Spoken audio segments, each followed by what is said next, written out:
Hello everyone, buckle up for the new episode of Organic Chat, the one and only podcast made to motivate everyone with a nice topic every week, as seemingly simple as getting dishes done or as time consuming as trying to establish a routine. We all understand how daily struggles in life can cause us to lose motivation.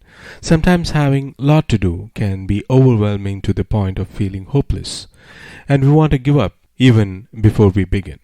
Lack of motivation is often an issue with those dealing with both physical and mental issues. We all understand that sometimes just getting out of bed is a task in itself. So, once again, I welcome you all to the Organic Chat, and this is PJ, your host, and this podcast is all about not buying organic fruits or vegetables.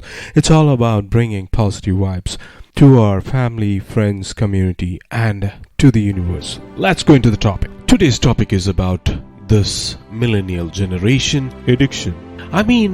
The technology is great, it's lots of fun, very helpful, makes lots of things easy. But like anything in the world, there is too much of a good thing. And I think one of the things we don't talk about is what is the balance of technology in our lives. And I would argue that many of us, it's out of balance. We know that the chemical dopamine is released whenever we get a bing buzz or a flash or beep from a phone or email, right? So dopamine is an exact same chemical that is released when in alcohol, nicotine, and gambling. In other words, it can be addictive if left unbalanced. A little alcohol is great.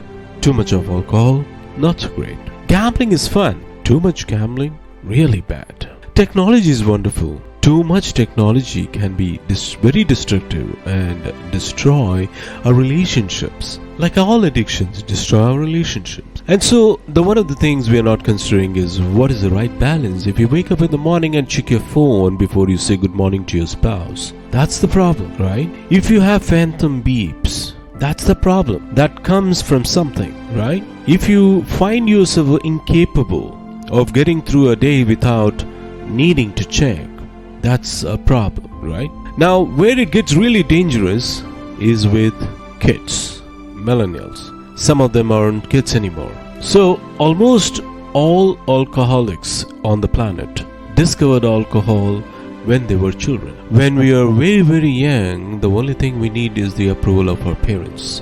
When we go through adolescence, we now need approval from our peers. Frustrating for our parents, very important for us, because it allows to acculturate outside our immediate families into a larger group. Very stressful time, and we are supposed to learn in this time of anxiety to rely on our friends, to reach out our friends for help, and that's we are supposed to learn. Some people quite by accident discover alcohol, and they learn numbing effects of dopamine actually help them to get through the stress of adolescence. This connection unfortunately becomes hardwired.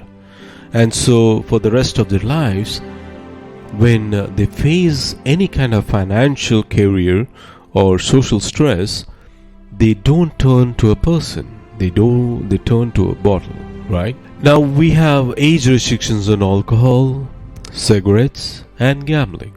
Because we know that the immature mind is not yet strong enough or mature enough to deal with the powers of these addicting chemicals. These addicting chemicals, we put an age limit. We have no such age limit or age restriction on social media or cell phones. So ostensibly what we have done is we have thrown open the liquor cabinet and we have said to our adolescents, I know this old adolescence things is really stressful, here's the vodka, take much as you need. That's basically what we have done. And so what we have is an entire generation that's growing up addicted. And like all addicts, they haven't learned the skill set of when they suffer stress to turn to a person. What they do is they turn to a device. And what that only does is increase senses of isolation and loneliness and can actually destroy a relationship. And we all had this experience when you are with somebody walking down the street in a meeting or for a dinner or whatever, and they pull out their phones and you feel like an idiot, right? Now take an entire generation that there is no memory of time before the device. We at least friends times before cell phones and internet and social media. We at least have a point of reference. They don't. So this is their normal. That's how they feel. So we have an entire generation growing up with addiction and an increased sense of loneliness and isolation. We're already seeing the results. We are seeing increased rates of suicide among this generation. We are seeing increased rates of accidental deaths due to the overdoses among this generation.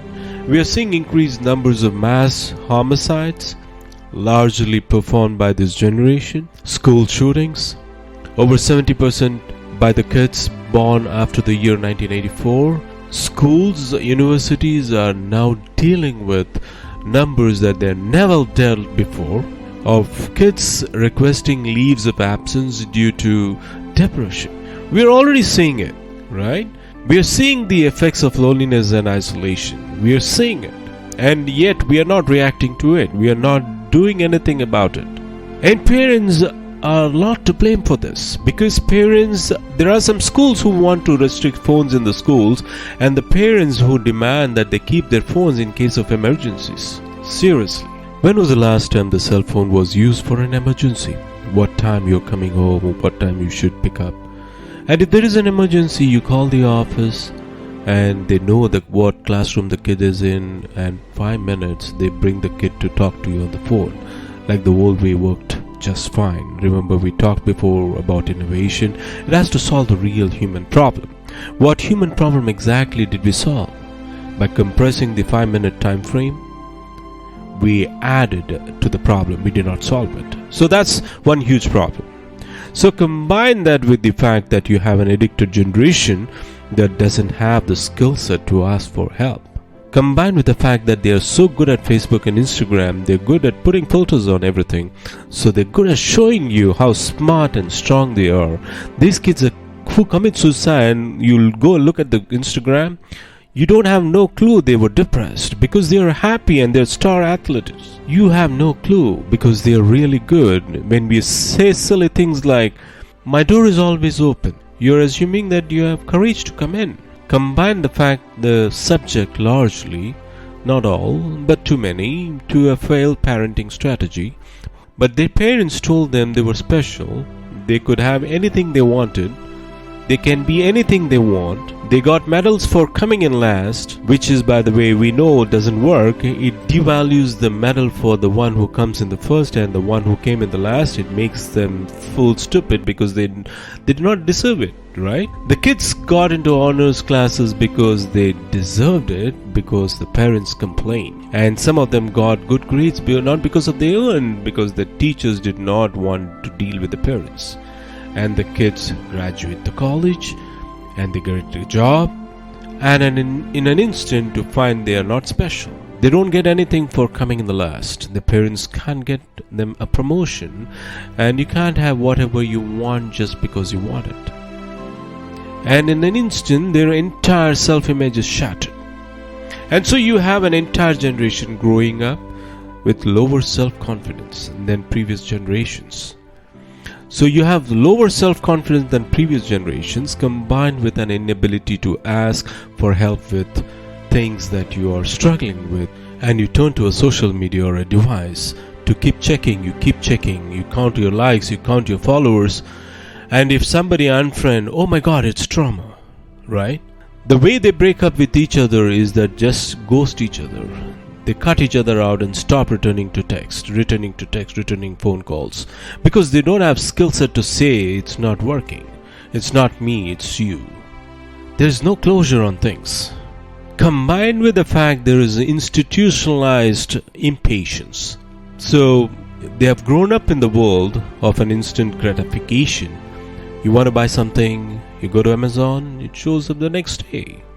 You want to get in touch with someone, you don't leave a message on their machine and wait for hours to get the message back. You text them and you get the back immediately.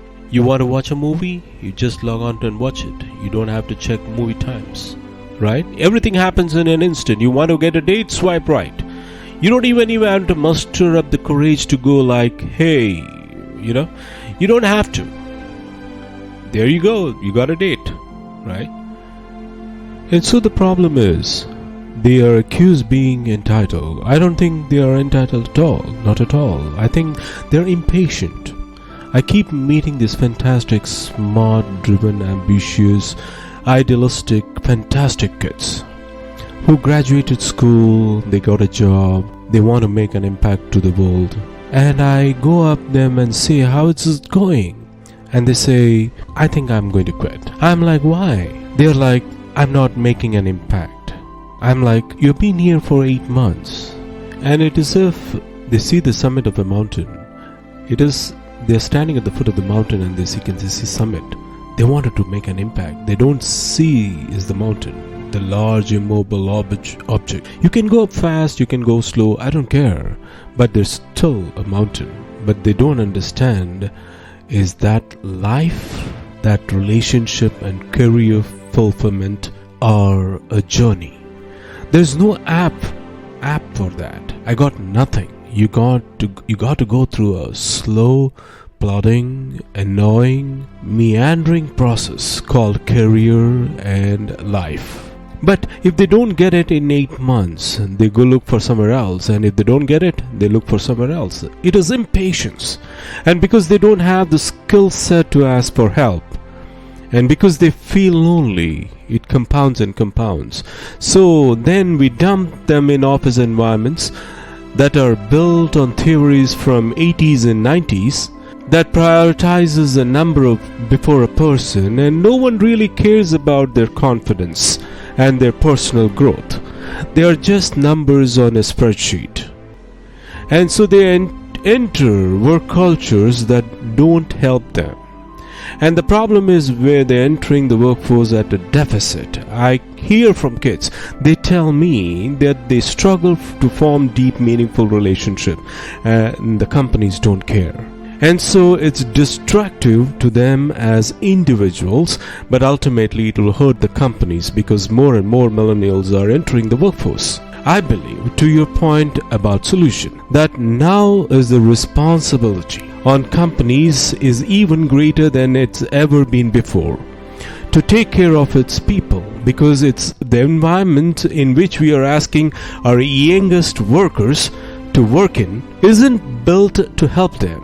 I can't even imagine what the suicide and homicide and just the rates of depression, accidental death due to going to look in the future. It's going to reach the epidemic. The statistics are already alarming, and yet nobody is sounding any alarm bells. Parents have to intervene. We have to stop giving our kids free access to social media and phones at young ages. They are not ready for it. Their minds cannot cope with dopamine. Balance is fine. You can give kid a phone, but they can't use it in their bedroom. They can't have it in the dinner table. They can't take it to school. They can only have it to a certain hour and take it away. Their children, you can take the phone away. We have got to intervene as parents. But as companies, we have to deal with the influx. They are coming into our companies with addiction. Watch, I see it all time. Walk through any office. You will see the older employees have their phones on their sides of their computers they're working. You will see the youngest employees have their phones face up in front of their keyboards between their arms as they're working. This is how they work. And the science is alarming. They did the experiments on mice where they did the multitasking. They put the flashing lights on them to mimic going from computer to cell phone and TV to the computer. The mice that were exposed to changing lights, it took them 3 times longer to solve a maze than mice weren't. It did not improve when they stopped the lights, and the damage was permanent. And the leadership now is more important, and the leaders now are even more irresponsible. You're responsible for lives of human beings, and some of these human beings are your children. So okay, you are a CEO who thinks that stuff that I talk about is craziness, and you don't have time to make these changes. This is I hear. We don't have time. It's a war out there. I've actually heard executives tell that. It's war out there. I don't have time for this leadership stuff. You tinker with money. It's not war. You do have time for this. And if it's really that way, that what we are going to do, it wasn't a war.